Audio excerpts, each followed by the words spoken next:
2024 లేదా 25లో డిగ్రీ లేదా బీటెక్ చదివారా? సాఫ్ట్వేర్ జాబ్ కోసం ఎదురు చూస్తున్నారా? అయితే కోడ్ జ్ఞాన్ 100 డేస్ కోర్సులో చేరండి, జాబ్ సాధించండి. నమస్తే, వెల్కమ్ టు సుమన్ టీవీ. నేను మీ యాంకర్ సిరి.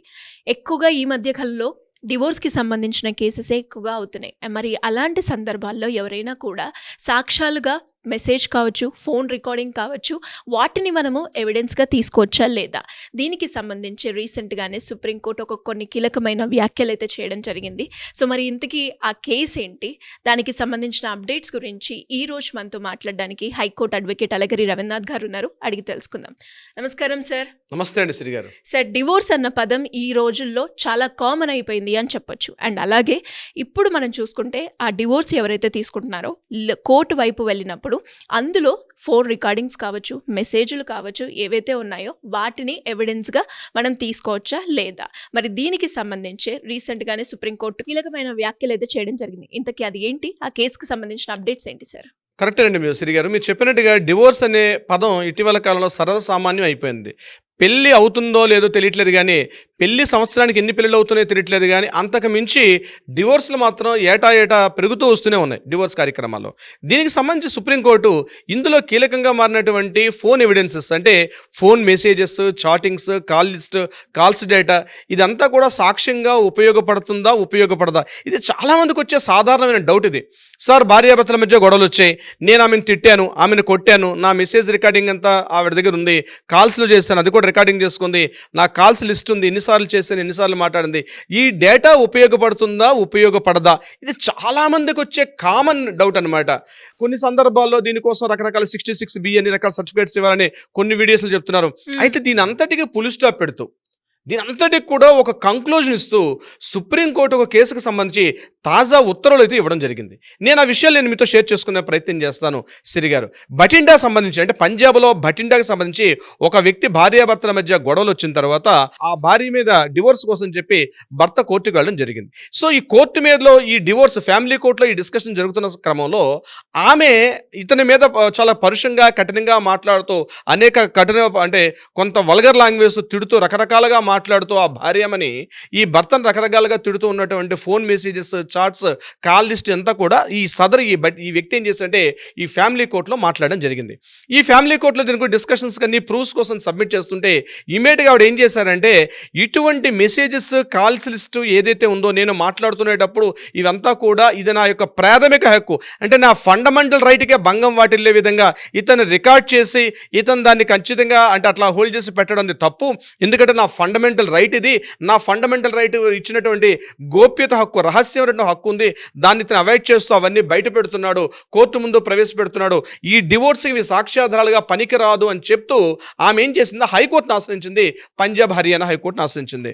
పంజాబ్ హర్యానా హైకోర్టులో ఈ కేసు గురించి పూర్తిగా డిస్కషన్ అయిన తర్వాత వీటి గురించి ఇప్పటివరకు ఇచ్చిన అనేక తీర్పుల్లో, అనేక జడ్జిమెంట్స్, అనేక చట్టాల్లో ఉల్లంఘిస్తూ హైకోర్టు కూడా, పంజాబ్ హైకోర్టు కూడా నిజంగా ఇలా ఇవ్వొచ్చా ఇవ్వకూడదా, అసలు ఈ మెసేజెస్, కాల్స్ లిస్ట్ అసలు పనికొస్తాయా పనికిరావా అనే విషయం మీద ఆమె లేవనెత్తిన అంశం ఏదైతే ఉందో, నిజమే ఇది ఫండమెంటల్ రైట్ కదా, వ్యక్తిగత రక్షణ, వ్యక్తిగత గోప్యత మన ఫండమెంటల్ రైట్ కాబట్టి ఆర్టికల్ 21 ప్రకారం దీన్ని అవాయిడ్ చేస్తూ ఇవి బయట పెట్టడం కరెక్ట్ కాదు, దీన్ని చూపిస్తూ కూడా, అంటే ముందుగా నా పర్మిషన్ లేకుండా, నా అబ్సెన్స్ లేకుండా, వితౌట్ నా కన్సల్ట్ లేకుండా అతను రికార్డ్ చేయడం తప్పు. నేను మాట్లాడుకున్న మాటలే కావచ్చు, కానీ ఇది మా ఇద్దరి మధ్య ఉన్న వ్యక్తిగత విషయం కాబట్టి అతను మాట్లాడి రికార్డ్ చేసి ఇదిగో డివోర్స్కి ఇది ప్రాథమిక కారణం అని చెప్తూ కోర్టులో ప్రొడ్యూస్ చేయడం ఇది కరెక్ట్ కాదు అని చెప్పి ఆమె ఏదైతే ఫ్యామిలీ కోర్టులో దాన్ని ఛాలెంజ్ చేస్తూ హైకోర్టులో పెట్టిందో, హైకోర్టులో దీనికి ఏం చేశారంటే ఆమెకి సపోర్ట్గా తీర్పు వచ్చింది.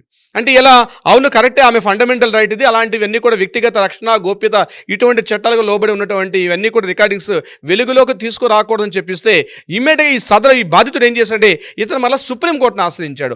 సుప్రీంకోర్టులో ఇది కరెక్ట్ కాదు, ఈ ఫోన్స్ రికార్డింగ్స్ అన్నీ కూడా మరి నేను ఏం ఆధారాలు చూపించాలి, నేను 4 గోడల మధ్య జరిగినటువంటి మా సంసారాన్ని నేను చూపించలేను కదా, నాకు సాక్ష్యాధారాలు కావాలి కదా, ఎందుకంటే భారతదేశంలో చట్టాలన్నీ కూడా సాక్ష్యాధారాల ప్రకారం ఎవిడెన్స్లే పనిచేస్తాయి కదా, ఎవిడెన్స్ లేకుండా మన చట్టాలు పనిచేవి.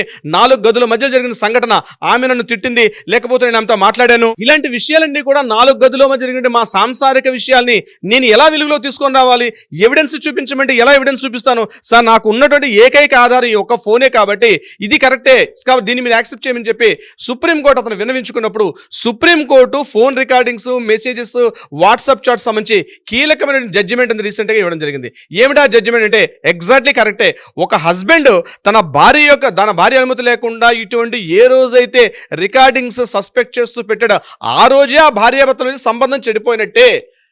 జాగ్రత్తగా అబ్జర్వ్ చేయండి. ఏ రోజైతే భార్య కానీ, ఒక భర్త భార్య మీద కానీ, భార్య భర్త మీద కానీ ఒకరి మీద ఒక అనుమానంగా, ఒక ఎంక్వైరీ విధంగా చేస్తూ ఎప్పుడైతే అతను ఆ వీడియో రికార్డింగ్స్ చేయాలి, లేకపోతే ఆ కాల్ రికార్డింగ్స్ నేను స్టోర్ చేయాలి అన్నటువంటి ఐడియా వచ్చిన రోజు నాడే వాళ్ళిద్దరి మధ్య వైవాహిక బంధం తెగిపోయినట్లే. ఇంకా కొత్తగా పెళ్లి చేసుకోవడం కోసం కొత్త రూల్స్ వర్తించవు. ఎప్పుడైతే ఆ థాట్ ప్రాసెస్ ఎప్పుడైతే స్టార్ట్ అయిందో, నేను రికార్డింగ్ చేయాలి, నేను ఏదైతే ఆమె యొక్క ఇంటిమేసీ ఉందా లేదా, 4 గోడల మధ్య జరిగేది ఎట్లయితే ఉంటుందో ఎవిడెన్స్ చూపించాలంటే ఒక కారణం కావాలి. అవును, మన చట్టాలు బేస్ మన ప్రాతిపాదిక అది ఎవిడెన్స్ అన్నది. ఎవిడెన్స్లో 4 గదులను చూపించడానికి కుదరదు. కానీ ఉన్న ఏకైక ఎవిడెన్స్ ఏదైతే ఉందో రికార్డింగ్ చేయాలన్న మనస్తత్వం ఎప్పుడైతే వచ్చిందో ఆ వచ్చిన క్షణం నాడే వాళ్ళ మధ్య భార్యాభర్తలు ఉన్నటువంటి అనుబంధం అప్పుడే తెగిపోయినట్టు. కాబట్టి వీటిని యాక్సెప్టెన్స్ ఇవ్వచ్చు, డివోర్స్ ఇష్యూ చేయొచ్చు అని చెప్పి సుప్రీంకోర్టు ఒక ల్యాండ్ మార్క్ జడ్జిమెంట్ అయితే దీనికి సంబంధించి ఇవ్వడం జరిగింది. సో హస్బెండ్స్ తస్మాత్ జాగ్రత్త. మీరు మీ భార్య మీద కానీ లేదా భార్య భర్త మీద కానీ ఒక ఎంక్వైరీ చేస్తున్నారంటే గుర్తుపెట్టుకోండి, ఆ సాక్ష్యాధారాలు యాక్సెప్టబులే అని సుప్రీంకోర్టు రీసెంట్గా జడ్జిమెంట్ ఇవ్వడం జరిగింది. దీనికి సంబంధించిన సైటేషన్స్ కూడా నేను మీకు చెప్తాను. కరెక్ట్గా చేసుకోవచ్చు. అంటే ఎప్పుడైతే ఎంక్వైరీ చేయాలి, ఒక భర్త భార్య మీద ఎంక్వైరీ పెడుతున్నాడంటే అర్థం ఏంటి? ఇంకా ఆ క్షణాన్ని అనుమానం పడుతున్నాడు అంటే తన ప్రవర్తనలోనో తన బిహేవియర్లో ఎక్కడో తేడా వస్తేనే కదా అతను అనుమానం పడుతున్నాడు. అంటే ఆ క్షణాన్ని తేడా వచ్చింది కాబట్టి ఇంకా వారి మధ్య వైవాహిక బంధం లేనట్లే అంటూ సుప్రీంకోర్టు ఇచ్చినట్టు ల్యాండ్ మార్క్ జడ్జిమెంట్ ఇప్పుడు ఉన్నటువంటి అనేక కేసులకు ఒక ల్యాండ్ మార్క్గా మనం ఎగ్జాంపుల్ తీసుకోవచ్చు. సిరి గారు, అంటే ఎలా సార్, ఇంకా ఎవరికైనా కూడా ఈ ఇష్యూకి సంబంధించి డౌట్స్ ఉన్నా, లేదు అంటే ఇలాంటి సిచ్యువేషన్ ఎవరైనా కూడా ఎక్స్పీరియన్స్ అవుతున్న వాళ్ళు ఎవరైనా కూడా లీగల్ పరంగా మేము ముందుకెళ్ళాలి అనుకునేటప్పుడు ఏ రకంగా మిమ్మల్ని అప్రోచ్ చేయే ఛాన్స్? డియర్ ఫ్రెండ్స్, గుర్తుపెట్టుకోండి, చట్టాలు వేరు, రోజుకు ఒక రకాలైన జడ్జిమెంట్స్ కూడా వస్తున్నాయి. చాలా మంది అడ్వకేట్స్ ఫాలో అవుతున్నారు, కొంతమంది అడ్వకేట్స్ దీన్ని ఫాలో అవ్వట్లేదు. ఇంకా ఆ పాత చట్టాలని, ఆ సిస్టమ్స్ పట్టుకొని మాట్లాడుతున్నారు. ప్రతిరోజు కొత్త అప్డేట్స్, కొత్త జడ్జిమెంట్స్ వస్తున్నాయి కాబట్టి వాటిని తెలుసుకోవాల్సిన బాధ్యత కూడా మీ మీద ఉంది. సో మీకు ఇటువంటి సమస్య లేదైనా మీరు ఇబ్బందుల్లో పడుతుంటే మీ వెంబడి ఎప్పుడు కూడా రవీంద్రనాథ్ ఎప్పుడు ఉంటారు మీకు.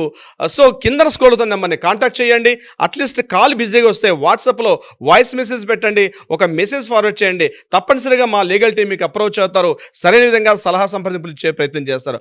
అది కాకుండా గుర్తుపెట్టుకోండి, but prior appointment is the most important. ఎందుకంటే డైలీ మోర్ దాన్ నాకు 250 to 300 కాల్స్ వస్తే ప్రతి కాల్ని అటెండ్ చేయడం చాలా కష్టం, దుస్సాధ్యం. కాబట్టి అపాయింట్మెంట్ తీసుకొని రండి, టైం ఇస్తారు, లీగల్ టీం ఇస్తారు, మీతో మాట్లాడతారు. మీ ప్రాబ్లం ఏదున్నా తప్పనిసరిగా సాల్వ్ అవుతుంది.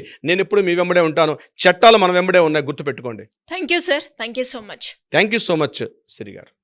సో చూసారు కదా, మరి మీరు కూడా ఈ ప్రాబ్లమ్ని ఫేస్ చేస్తున్నప్పుడు లీగల్ పరంగా ఎలా ముందుకెళ్ళాలి అన్న ఐడియా లేనప్పుడు సింపుల్గా కింద స్క్రోల్ అవుతున్న నంబర్ని కనుక మీరు అప్రోచ్ అయితే డెఫినెట్గా అలగిరి రవీంద్రనాథ్ గారి టీం మిమ్మల్ని అప్రోచ్ అవ్వడం జరుగుతుంది. దానికి సంబంధించిన క్లియర్ ఇన్ఫర్మేషన్ కూడా ఇవ్వడం జరుగుతుంది. Thank you.